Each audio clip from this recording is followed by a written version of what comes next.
All right, what's going on, everybody? Jeff Beggins again. I want to talk about investing for a minute, right, from a real estate perspective. And I want to give you a real example. This is a project that we just finished. It's called Azul, right? They're townhomes right here in Madeira Beach. They were designed as 5 bedrooms, 4 bath, vacation rentals, or you can live here year round if you wanted to. They're 2,800 square feet, blah, blah, blah, nice rooftop decks, beaches across the street.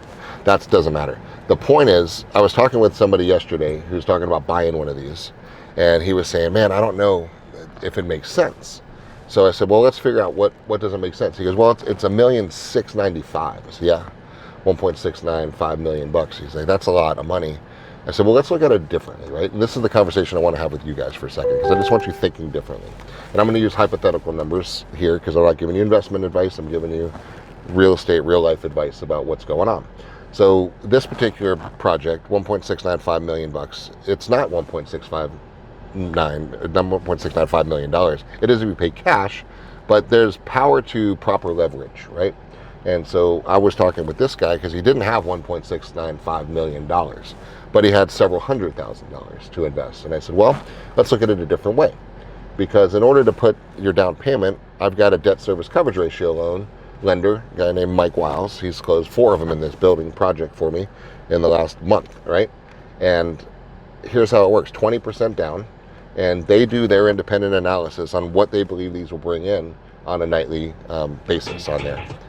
And so he went through the whole process, and the lender said, hey, we expect these things to do about $900 a night, which is going to knock it out of the park and way more than pay for our mortgage expenses. Therefore, if you have your 20% down, you've got decent credit, here's your loan, right? So I'm telling you this because I want you to see the whole process. So to this guy, I said, in this case, it's $330,000, right? That's your down payment.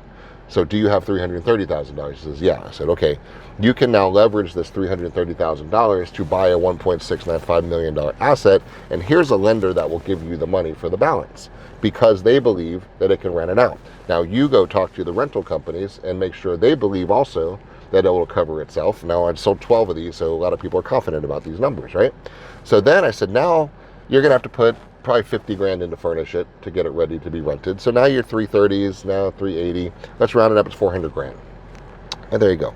So it's a $400,000 investment. You just told me you have that. So where else can we put that money? Because now you're gonna buy into this property, and it's $1.695 million asset you now control for $400,000. Now, there's also, I need you to talk to your accountant, because there's something called a cost segregation analysis, where a cost segregation analysis goes in, and what it does in essence is it goes in and it figures out all the bolts, the screws, the pulls, the handles, everything that built this home is a real piece of product that is depreciating. That's a depreciating asset, right? So they itemize everything and they do a cost segregation analysis, and they allow a straight line depreciation in a big time fashion on these.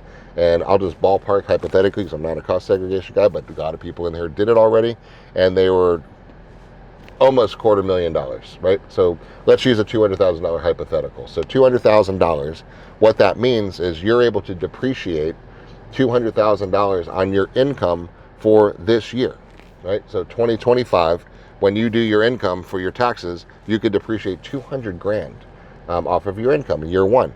Even if you didn't make 200 grand from this unit year one, you're able to carry that loss forward to offset your income and your profits on the units going forward, right? So now you got to factor in, all right, what is that worth to you? Because you're not going to be paying the tax bill for X number of dollars, right? And so now your 400,000, you have to back down, right? Because is it really 400 now, or is it 400 less the amount you're able to write off on your taxes? And he goes, interesting, right? And I said, okay, now that's one point of it, is the depreciation. The other point of it is appreciation. I don't know what it's going to be. What are you going to say? 3%? Let's go low. 5%? I don't know. You're right at the beach in Madeira Beach, in a town that's booming, exploding, and becoming amazing. There's a Marriott being built. I can throw a rock to it right around the corner, right? So that's up to you. I don't know if you quantify that one or not. But also, this has the ability for, it's a cash flow. And so the property owners, the management companies, are expecting $200,000 a year gross rentals on this piece of property. So you run down the whole aspect of that when I was putting the numbers there. That's about 60 grand of income on this whole property.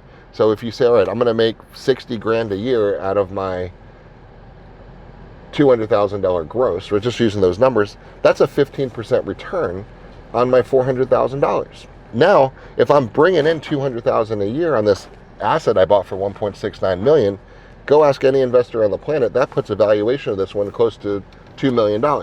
So you've got a $2 million asset that you just control for $400,000. You're able to cost tag out a couple $100,000 of that. Plus you've got $60,000 gross free cash flow coming in a year. Where else are you going to do that? Right? What's your other option? You're going to go buy Tesla stock for $400,000? Yeah, it might go up, but what else can you do about it? You don't have any of the different angles of attack on real estate investment, guys. So those of you are thinking, even if it's not at this level of 1.69 million, if it's at a $200,000 level, leverage it, right? But do it smart and look at the properties that are short-term legal cash flows that you can actually make happen here, right? So I just wanted to bring you into a conversation I was having with another investor yesterday. I find it relevant to a lot of people that are calling me right now, and I want you to look at the big picture when you're looking at real estate. And if you don't have some in your life right now, you need to get you some, right? Because this is the way to build wealth. And I want you guys to have independence. I want you to have freedom. I want you to have the opportunity to do whatever the hell you want, to leave something cool to your family, to build your asset sheet up so you have more borrowing power to do more cool stuff down the road. And this is the key to it, stuff like this, guys. So look into other projects, look into our beach makers, look into this, look into the Capris, look into all the different projects we're doing, or whatever's happening in the area where you're watching. Reach out to somebody who knows what the hell they're talking about and gives you good advice.